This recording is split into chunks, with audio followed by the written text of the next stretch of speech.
तो दोस्तों कई बार डिले होने के बाद finally KGF chapter 2 movie release हो गई है। 2018 में आई केजीएफ 1 मूवी ने जहां कई सारे रिकॉर्ड्स बनाए थे, वहीं केजीएफ 2 ने कुछ ही दिनों में बहुत सारे रिकॉर्ड्स तोड़ दिए हैं और ये इंडिया की one of the best film बन चुकी है। इस सीरीज का पहला चैप्टर काफी ज्यादा कंफ्यूजिंग था, पर इसका दूसरा चैप्टर बहुत ही इंटरेस्टिंग है। लेकिन फिर भी कुछ लोगों को इस फिल्म की स्टोरी पूरी तरह से समझ में नहीं आई, इसीलिए आज मैं केजीएफ चैप्टर 2 मूवी को शॉर्ट में एक्सप्लेन करूंगा। तो बिना किसी देरी के आइए देखते हैं।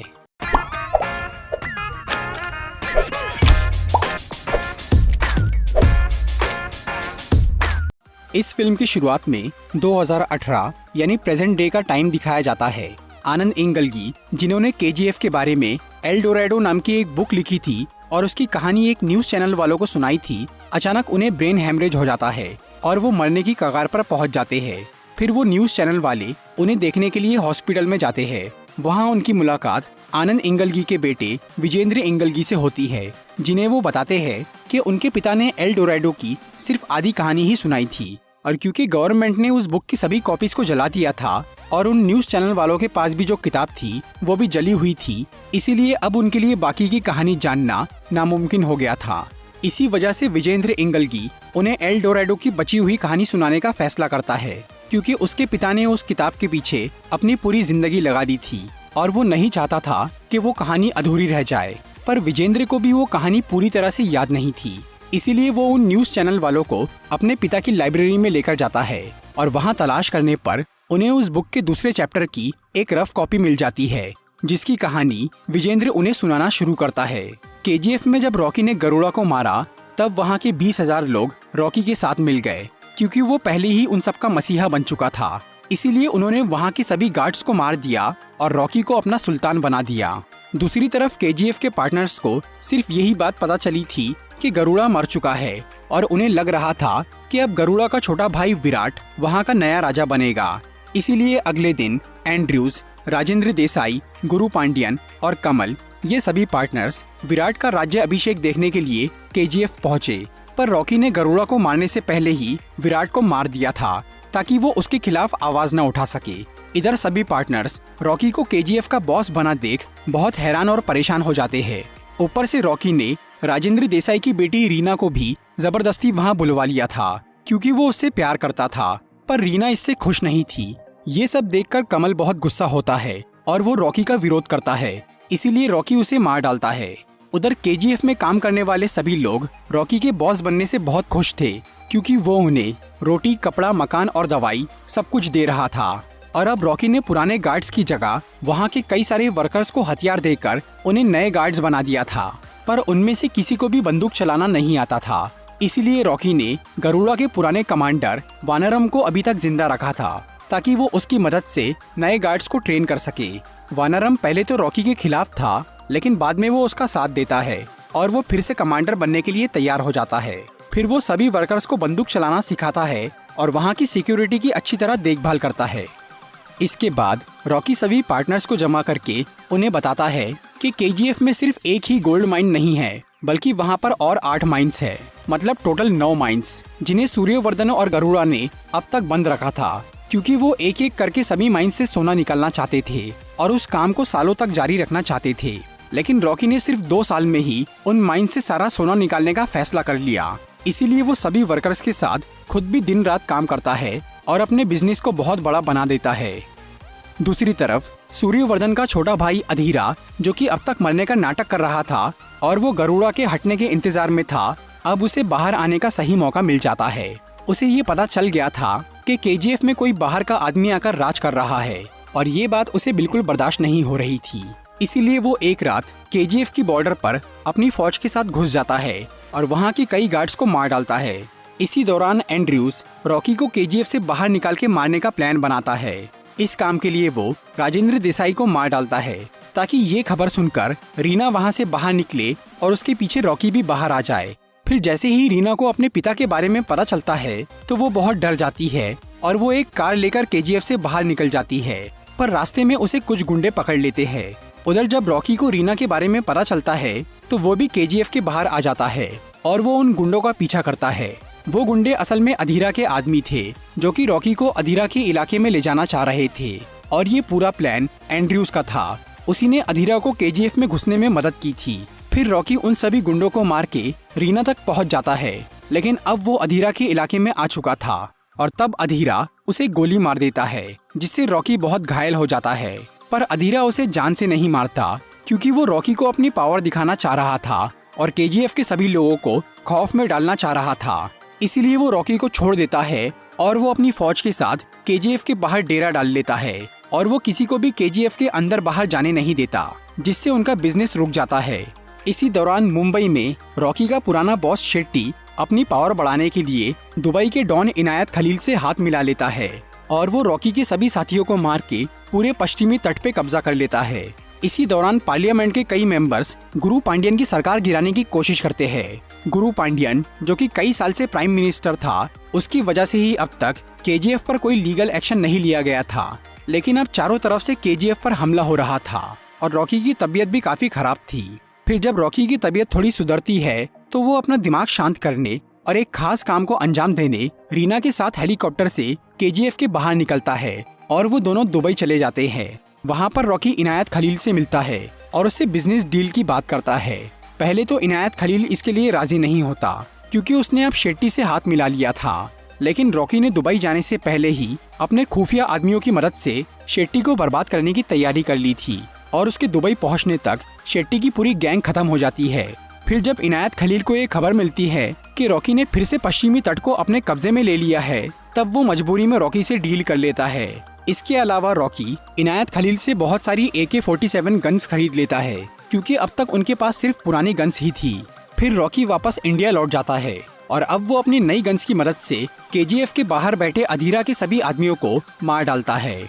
इससे अधीरा भी घायल हो जाता है, पर रॉकी उसे जान से नहीं मारता, क्योंकि अधीरा ने भी एक बार उसकी जान बख्शी थी। इसीलिए वो उसे वार्निंग देकर छोड़ देता है। फिर रॉकी मुंबई जाकर अपने हाथों से शेट्टी को मारता है और पार्लियामेंट के सभी मेंबर्स को धमकाकर गुरु पांडियन की सरकार गिरने से बचा लेता है। इस सब के बीच रीना अब रॉकी को पसंद करने लगी थी, इसीलिए वो उससे शादी कर लेती है और वो दोनों खुशी खुशी साथ रहने लगते हैं। फिर 1978 से लेकर 1981 तक सिर्फ 3 साल में ही रॉकी ने केजीएफ का पूरा नक्शा बदल दिया। उसने वहाँ की आधी जगह को एक मॉडर्न इंडस्ट्री और बाकी जगह को एक खूबसूरत शहर बना दिया था और अब तक उसने वहाँ से लगभग सारा सोना निकाल दिया था। लेकिन फिर उसी साल गुरु पांडियन की सरकार गिर जाती है और उसकी जगह एक नई पीएम आती है, जिसका नाम था रमिका सेन, एक ऐसी औरत जिसे जुर्म और गैर कानूनी काम से सख्त नफरत थी। रमिका सेन के पीएम बनने से सीबीआई के एक ऑफिसर राघवन को बहुत खुशी होती है, क्योंकि वो कई साल से केजीएफ की इन्वेस्टिगेशन कर रहा था, पर आज तक वो उसके खिलाफ कोई एक्शन नहीं ले पाया था। लेकिन अब उसे अपने काम को आगे बढ़ाने का सही मौका मिल गया था। इसीलिए वो रमिका सेन से जाकर मिलता है और उन्हें केजीएफ की इल्लीगल माइनिंग और रॉकी के बिजनेस के बारे में बताता है। और ये सब जानने के बाद रमिका सेन राघवन को पूरे देश में रॉकी के कारखानों पर छापा मारने के लिए बोलती है। लेकिन रॉकी के खबरी देश में हर जगह फैले हुए थे, इसीलिए सीबीआई को छापा मारने पर कोई माल नहीं मिलता। पर बेंगलोर में एक जगह उन्हें एक सोने का बिस्किट मिल जाता है। वैसे तो ये कोई बड़ी प्रॉब्लम नहीं थी, लेकिन जब रॉकी को इस बारे में पता चलता है तो वो उस गोल्ड बिस्किट को लेने के लिए बेंगलोर के एक पुलिस स्टेशन में जाता है और वहाँ से बिस्किट लेने के बाद वो उस पुलिस स्टेशन को मशीन गन से उड़ा देता है। इसके बावजूद भी कोई भी डर के मारे रॉकी के खिलाफ कंप्लेंट नहीं करता।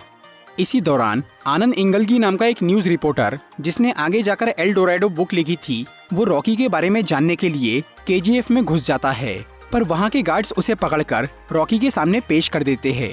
लेकिन रॉकी उसे मारने की बजाय उसकी ईमानदारी और हिम्मत से बहुत खुश हो जाता है और वो अपनी बायोग्राफी लिखवाने के लिए आनंद इंगलगी को केजीएफ में रख लेता है।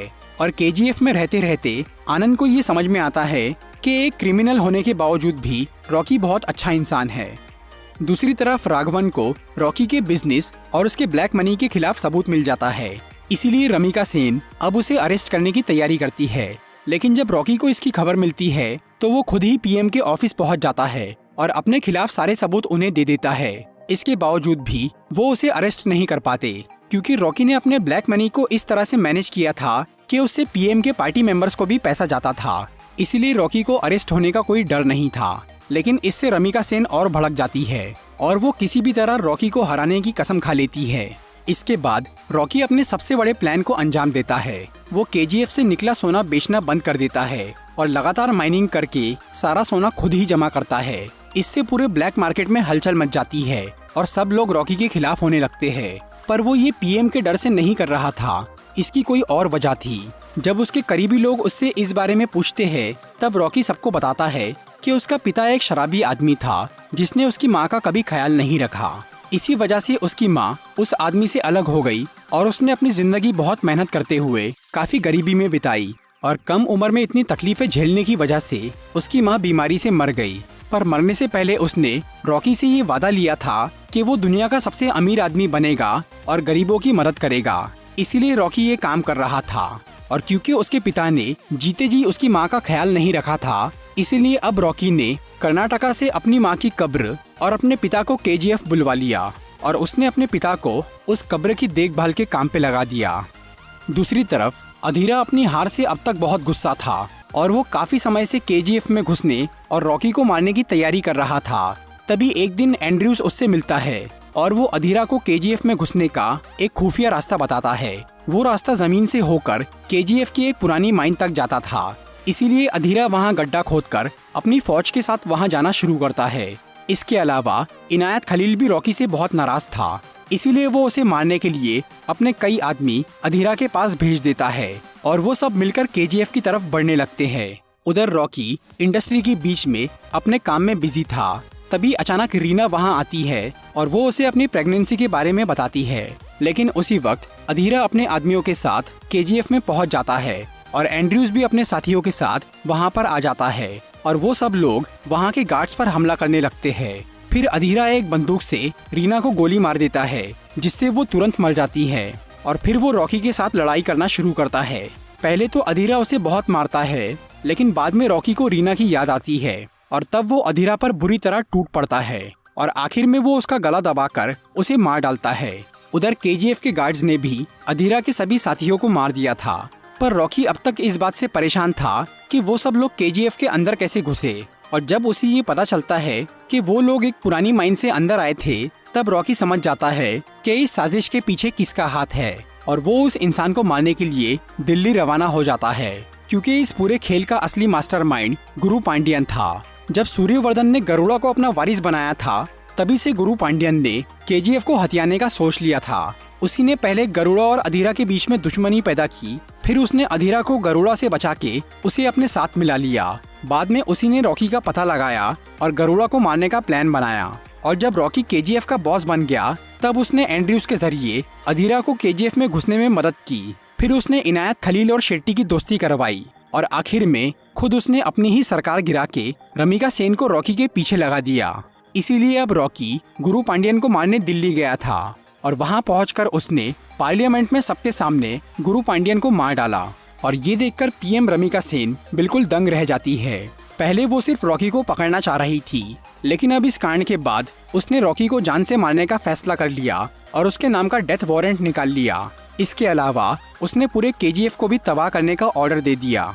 दूसरी तरफ रॉकी ये जानता था कि एक न एक दिन ऐसी कोई नौबत जरूर आएंगी, इसीलिए उसने पहले से ही अपने यहाँ काम करने वाले 20,000 लोगों के लिए एक नया शहर बना के तैयार रखा था। फिर जब इंडियन आर्मी केजीएफ में घुसने लगती है, तब वहाँ रहने वाले सभी लोग वहाँ से निकलकर उस नए शहर में जाना शुरू करते हैं। फिर जब आर्मी वाले केजीएफ की तलाशी लेते हैं, तो वहाँ उन्हें ना तो रॉकी मिलता है और ना ही कोई सोना, क्योंकि आर्मी वालों के वहाँ आने से पहले ही रॉकी अपना सारा सोना एक बड़े से शिप में रखकर इंडियन ओशन में चला गया था, क्योंकि वो अपना सोना सरकार को नहीं देना चाहता था। उसने थोड़ा सोना अपनी कंपनी के लोगों को दे दिया था और बाकी का सारा सोना वो समुद्र में डुबा देना चाहता था, ताकि वो गलत हाथों में ना पड़े। इसीलिए वो इंडियन ओशन के बीच में पहुंच जाता है और नेवी फोर्सेस को अपने ऊपर फायर करने के लिए उकसाता है। उधर सभी लोग केजीएफ से बाहर निकल चुके थे, इसीलिए रमिका सेन केजीएफ और रॉकी के शिप पर बॉम्ब गिराने का ऑर्डर दे देती है। फिर एक तरफ केजीएफ तबाह होता है और दूसरी तरफ रॉकी का शिप, जिससे रॉकी और उसका सारा सोना समुद्र में डूब जाता है। और वो समुद्र इतना गहरा था कि उसमें डूबा सोना कभी किसी को नहीं मिल पाया। फिर रॉकी की मौत के कुछ टाइम बाद न्यूज रिपोर्टर आनंद इंगलगी रॉकी की पूरी जिंदगी पर एक किताब लिखने का फैसला करता है। पर क्योंकि प्राइम मिनिस्टर ने सबको ये ऑर्डर दे दिया था कि इतिहास में कहीं भी रॉकी का नामो निशान नहीं होना चाहिए, इसीलिए बाद में जब आनंद इंगलगी की बुक पब्लिश होती है तो गवर्नमेंट उसे जला देती है। मूवी के मिड क्रेडिट सीन में हमें दिखता है कि रॉकी के मरने के 3 महीने पहले यूएस का एक CIA ऑफिसर रमिका सेन से मिलने आया था, जिसने उन्हें एक फाइल देकर बताया था कि रॉकी ने 1978 से लेकर 1981 तक यूएस और दूसरे 16 देशों में बहुत क्राइम्स किए हैं। और फिर रॉकी के मरने के बाद रमिका सेन उस CIA ऑफिसर की फाइल पढ़ना शुरू करती है, जिसमें रॉकी के दूसरे देश में किए क्राइम्स के बारे में लिखा हुआ था। फिर हमें 2018 का टाइम दिखाया जाता है, जहां पर वो न्यूज चैनल वाले विजेंद्र इंगलगी से KGF की कहानी सुन रहे थे।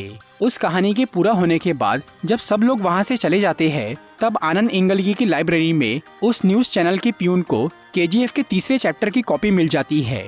मतलब रॉकी की कहानी अभी पूरी नहीं हुई है और इस मूवी का तीसरा पार्ट भी आएगा, जिसमें ये दिखाया जाएगा कि रॉकी ने 1978 से लेकर 1981 तक दूसरी कंट्रीज में क्या क्राइम किए हैं, या फिर ये भी हो सकता है कि रॉकी उस समुद्र में डूबकर मरा नहीं हो और वो किसी तरह बच निकला हो, और चैप्टर 3 में हमें उसके आगे की कहानी दिखाई जाएंगी। तो दोस्तों, ये थी KGF चैप्टर 2 मूवी की एक्सप्लेनेशन वीडियो। अगर आपको ये वीडियो अच्छी लगी हो तो इसे लाइक और शेयर जरूर करिए, और ऐसी इंटरेस्टिंग वीडियोस देखने के लिए सब्सक्राइब कीजिए हमारा चैनल और इस बेल को दबाइए ताकि आपको हमारी वीडियोस सही टाइम पर मिल सके। I'm walking alone, the streets are empty. The only thing I can see is my own silhouette. I'm getting stronger, step by step. The clock is ticking, but there's no time for me.